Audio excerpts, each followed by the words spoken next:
നിഗൂഢമായ കാര്യങ്ങൾക്കും സാഹസികതകൾക്കും പിന്നാലെ പോകാൻ യുവാക്കൾക്ക് പണ്ടേ താല്പര്യമുണ്ട്. ആത്മാക്കളോട് സംവദിക്കുന്നവർ, സാങ്കല്പിക കഥാപാത്രങ്ങളോട് ചാറ്റ് ചെയ്യുന്നവർ, അന്യഗ്രഹ ജീവിതവും പുനർജന്മവും ആഗ്രഹിക്കുന്നവർ. വിശ്വാസങ്ങളെക്കാൾ അന്ധവിശ്വാസങ്ങൾക്ക് പിന്നാലെ പോവുകയാണോ മലയാളികൾ? ആൻഡ്രോമിഡ എന്ന ഗാലക്സി, മിഥി എന്ന സാങ്കല്പിക കഥാപാത്രം, വിചിത്രമായ കോഡ് ഭാഷ, ഇതേക്കുറിച്ചൊക്കെ പലരും കേൾക്കുന്നത് തന്നെ ആദ്യമായിരിക്കും. ഡാർക്ക്നെസ്സിൽ ഒളിഞ്ഞിരിക്കുന്ന കാര്യങ്ങൾ തേടിപ്പോകുന്ന യുവതലമുറ അന്ധവിശ്വാസങ്ങളുടെ ഇരകളാണോ? അരുണാചലിന്റെ കൂട്ടമരണത്തിന്റെ ഉള്ളറകൾ പരിശോധിച്ചാൽ ഭയപ്പെടുത്തുന്ന കാര്യങ്ങളാണ് പുറത്തുവരുന്നത്. ആ കേസിലേക്കാണ് പോലീസ് പട്രോൾ ആദ്യം പോകുന്നത്.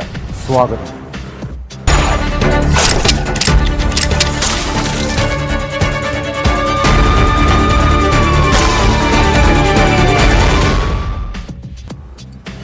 മതപരമായ വിശ്വാസങ്ങളും അന്ധവിശ്വാസവും ദുർമന്ത്രവാദവുമൊക്കെ നമ്മൾ കേട്ടു പരിചയിച്ച കാര്യങ്ങളാണ്. എന്നാൽ മലയാളികളായ ദമ്പതികളുടെയും ഇവരുടെ സുഹൃത്തായ അധ്യാപികയുടെയും മരണം നമ്മുടെ വിശ്വാസ സങ്കല്പങ്ങളെപ്പോലും കീഴ്മേൽ മറിക്കുന്നു. അരുണാചലിൽ ദമ്പതികളും സുഹൃത്തും ജീവനൊടുക്കിയത് വിചിത്ര വിശ്വാസങ്ങളുടെ പേരിലെന്ന് വ്യക്തമാക്കുന്ന രേഖകൾ പുറത്തു വന്നിട്ടുണ്ട്.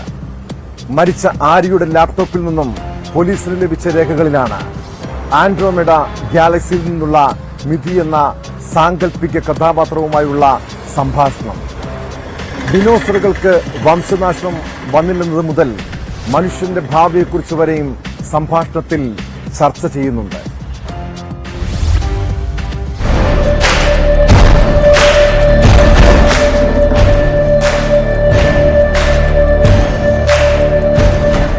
നവീനും ഭാര്യ ദേവിയും സുഹൃത്ത് ആര്യയും അന്യഗ്രഹ ജീവിതം വിശ്വസിച്ചതിന്റെ കൂടുതൽ തെളിവുകളാണ് പോലീസിന് ലഭിച്ച രേഖകളിലുള്ളത്. ആൻഡ്രോമെഡ ഗാലക്സിയിലെ മിഥി എന്ന സാങ്കല്പിക കഥാപാത്രത്തോടുള്ള ആ ചോദ്യം പ്രപഞ്ച ഉൽപ്പത്തിയെക്കുറിച്ചും ഭൂമിയുടെ പരിവർത്തനത്തെക്കുറിച്ചും. ഭൂമി മാറ്റത്തിന്റെ പാതയിലാണെന്നും മനുഷ്യബുദ്ധിയുടെ വികാസം എന്തിനേയും കീഴ്പ്പെടുത്തുന്നതാണെന്നും മറുപടി. നൂറ്റാണ്ടുകൾക്ക് മുൻപ് ഭൂമിയിൽ ജീവിച്ചിരുന്നവർ മറ്റു ഗ്രഹങ്ങളിൽ ഉള്ളവരുമായി ബന്ധപ്പെട്ടിരുന്നു. അന്യഗ്രഹ ജീവികളെ ആകർഷിക്കപ്പെടുന്ന സ്ഥലമായി കേരളം മാറിയെന്നും മറുപടി. കഴിഞ്ഞില്ല. ഭൂമിയിലെ മനുഷ്യരെയും മൃഗങ്ങളെയും ഉൾക്കൊള്ളാൻ കഴിയുന്ന 2 ഗ്രഹങ്ങളുണ്ട്. അവിടേക്ക് ഒരു നാൾ കൊണ്ട് പോകുമെന്നും സംഭാഷണത്തിൽ വിശ്വസിപ്പിക്കുന്നു. അന്റാർട്ടിക്കയിലെ ഗവേഷണ കേന്ദ്രത്തെക്കുറിച്ചും സ്പേസ് ഷിപ്പുകളെക്കുറിച്ചും ലാപ്ടോപ്പുകളിൽ വിവരങ്ങളുണ്ട്.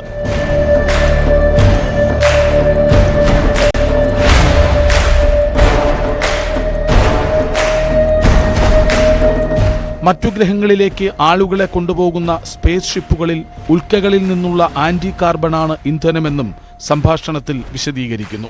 ദിനോസറുകൾക്ക് വംശനാശം വന്നിട്ടില്ലെന്നാണ് മറ്റൊരു വാദം. കോടിക്കണക്കിന് ദിനോസറുകളെ നൂറ്റാണ്ടുകൾക്ക് മുൻപ് മറ്റൊരു ഗ്രഹത്തിലേക്ക് മാറ്റിയെന്നും സാങ്കല്പിക കഥാപാത്രം പറയുന്നുണ്ട്. ചിത്രങ്ങളടങ്ങിയ 466 പേജ് രേഖയിൽ പോലീസ് വിശദമായ അന്വേഷണം നടത്തിവരികയാണ്.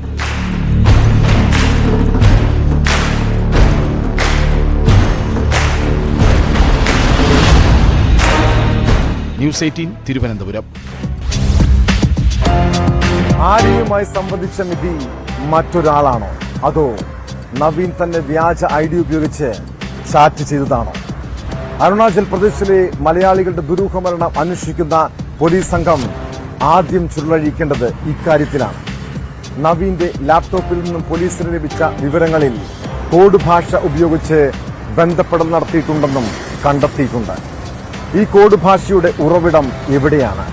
3 പേരുടെയും ദുരൂഹമരണം അന്വേഷിക്കാൻ പോലീസ് പ്രത്യേക സംഘത്തെ നിയോഗിച്ചു.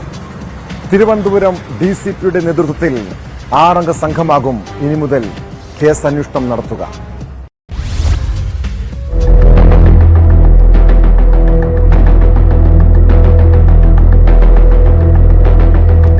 അന്യഗ്രഹ ജീവിതം സ്വപ്നം കണ്ടതടക്കം അന്വേഷണത്തിലെ ഞെട്ടിക്കുന്ന വിവരങ്ങളുടെ അടിസ്ഥാനത്തിലാണ് പ്രത്യേക സംഘത്തെ നിയോഗിച്ചത്. തിരുവനന്തപുരം DCPയുടെ മേൽനോട്ടത്തിലുള്ള സംഘത്തിൽ വട്ടിയൂർക്കാവ് SHO PS വിനോദാണ് അന്വേഷണ ഉദ്യോഗസ്ഥൻ. സൈബർ ഡിവിഷനിലെ ഉദ്യോഗസ്ഥരും അന്വേഷണ സംഘത്തിലുണ്ട്. നവീനിന്റെ ലാപ്ടോപ്പിൽ നിന്നും പോലീസിന് ലഭിച്ച വിവരങ്ങളിൽ കോഡ് ഭാഷ ഉപയോഗിച്ച് ചിലരുമായി ബന്ധപ്പെട്ടെന്ന് കണ്ടെത്തിയിട്ടുണ്ട്. സമൂഹമാധ്യമങ്ങളിലെ ഗ്രൂപ്പുകളിൽ ഉൾപ്പെടെ നവീൻ ചില സംഘങ്ങളുമായി ബന്ധപ്പെട്ടെന്നാണ് സംശയം. പ്രത്യേക സംഘങ്ങളുടെ ബാഹ്യ ഇടപെടലുകളും അന്വേഷണ പരിധിയിലുണ്ട്. മരണാനന്തര ജീവിതത്തിൽ മരിച്ച മൂവരും ആകൃഷ്ടരാണ് എന്ന് തെളിയിക്കുന്ന വിവരങ്ങളും പോലീസിന് ലഭിച്ചിട്ടുണ്ട്.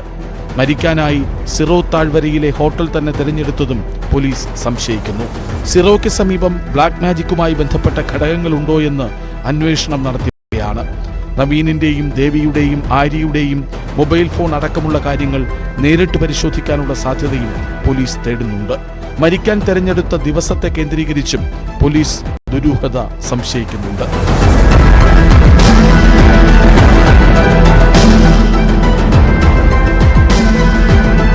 ന്യൂസ് 18 തിരുവനന്തപുരം.